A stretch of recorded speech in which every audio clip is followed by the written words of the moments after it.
నమస్తే, welcome to prime night. ఏళ్లుగా సముద్ర కోతతో భయాందోళనకు గురవుతున్న ఉప్పాడ తీర ప్రాంత ప్రజలకు కీలక ముందడుగు పడింది. కాకినాడ జిల్లా పిఠాపురం నియోజకవర్గంలో ఉప్పాడ తీరాన్ని సముద్రపు కోత నుంచి కాపాడేందుకు ప్రభుత్వం భారీ ప్రాజెక్టు చేపట్టబోతోంది. ఏకంగా 303 కోట్లతో తీర ప్రాంత రక్షణ పనులు చేపట్టేందుకు రంగం సిద్ధమైంది. ఈ ప్రాజెక్టు రూపకల్పన నుంచి సాంకేతిక పర్యవేక్షణ వరకు కీలక బాధ్యతలు ఐఐటి మద్రాసుకు అప్పగిస్తూ ప్రభుత్వం అవగాహన ఒప్పందం కుదుర్చుకుంది. డిప్యూటీ సీఎం పవన్ కళ్యాణ్ సమక్షంలో జరిగిన ఈ ఒప్పందం ఎంత కీలకం? ఉప్పాడ తీరంలో ఎలాంటి రక్షణ చర్యలు చేపట్టబోతున్నారు?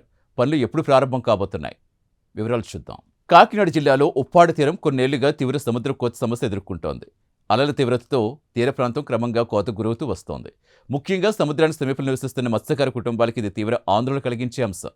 ఈ నేపథ్యంలో ఉప్పాడ తీరానికి దీర్ఘకాలిక రక్షణ కల్పించే లక్ష్యంతో ప్రభుత్వం 323 కోట్ల తీర ప్రాంత రక్షణ ప్రాజెక్టును ముందుకు తీసుకొచ్చింది. ఈ ప్రాజెక్టుకు సంబంధించి ప్రభుత్వం ఐఐటి మద్రాసుతో కీలక అవగాహన ఒప్పందం కుదుర్చుకుంది. మంగళగిరిలో డిప్యూటీ సీఎం క్యాంప్ ఆఫీసులో పవన్ కళ్యాణ్ సమక్షంలో ఈ ఒప్పందం ఖరారైంది.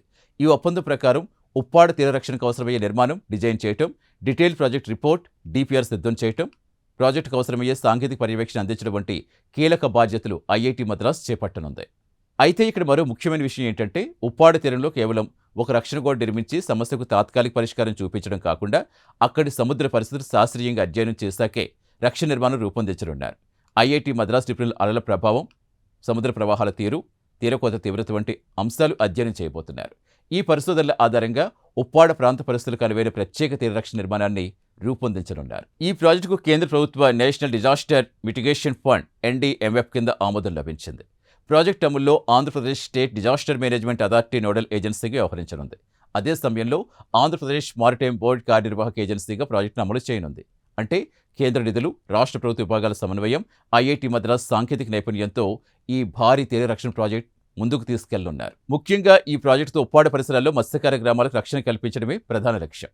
సముద్ర కోత కారణంగా తీర ప్రాంతాల్లో నివసించే కుటుంబాలకు ఎదురవుతున్న ముప్పు తగ్గించడంతో పాటు భవిష్యత్తులో కోత తీవ్రత నియంత్రించేందుకు ఈ ప్రాజెక్టు ఉపయోగపడుతుందని అధికారులు భావిస్తున్నారు. ప్రాజెక్టుకు సంబంధించిన డిజైన్లు, సాంకేతిక అధ్యయనాలు, డిపిఆర్ ప్రక్రియ పూర్తయ్యాక నిర్మాణ పనులు వేగంగా ముందుకు తీసుకెళ్లేలా ప్రణాళికలు సిద్ధం చేస్తున్నారు. అందుబాటులో ఉన్న సమాచారం ప్రకారం నవంబర్లో ప్రాథమిక పనులు ప్రారంభమయ్యే అవకాశం ఉంది. దీంతో ఎన్నో ఏళ్లుగా ఉప్పాడ తీరాన్ని వెంటాడుతున్న సముద్ర కోత సమస్యకు శాశ్వత పరిష్కారం దిశగా కీలక అడుగుపడ్డట్టయింది. ఈ ఒప్పంద కార్యక్రమంలో కాకినాడ జిల్లా collector Harindra Prasad, IIT Madras professor సన్న సిరాజ్తో పాటుగా సంబంధిత అధికారులు పాల్గొన్నారు. మొత్తంగా చూస్తే 323 కోట్ల ఉప్పాడ తీర రక్షణ ప్రాజెక్టు కేవలం ఒక నిర్మాణ కార్యక్రమం మాత్రమే కాదు. సముద్ర కోత ముప్పు ఎదుర్కొంటున్న తీర ప్రాంతాలకు, ముఖ్యంగా మత్స్యకార గ్రామాలకు దీర్ఘకాలిక రక్షణ కల్పించే ప్రయత్నంగా ప్రభుత్వం దీన్ని ముందుకు తీసుకెళ్తోంది. ఐఐటి మద్రాస్ శాస్త్రీయ అధ్యయనాల ఆధారంగా తీర రక్షణ నిర్మాణం రూపొందడం ఈ ప్రాజెక్టులో కీలక అంశం. అనుకున్న ప్రకారం పనులు మొదలై ప్రాజెక్టు పూర్తయితే సముద్ర కోతతో ఏళ్లుగా పోరాడుతున్న ఉప్పాడ తీరానికి బలమైన రక్షణ కవచం ఏర్పడే అవకాశం ఉంటుంది. ఉప్పాడ తీర రక్షణకు చేపడుతున్న ఈ 323 కోట్ల ప్రాజెక్టుపై మీ అభిప్రాయం ఏంటి? కామెంట్ల రూపంలో తెలపండి.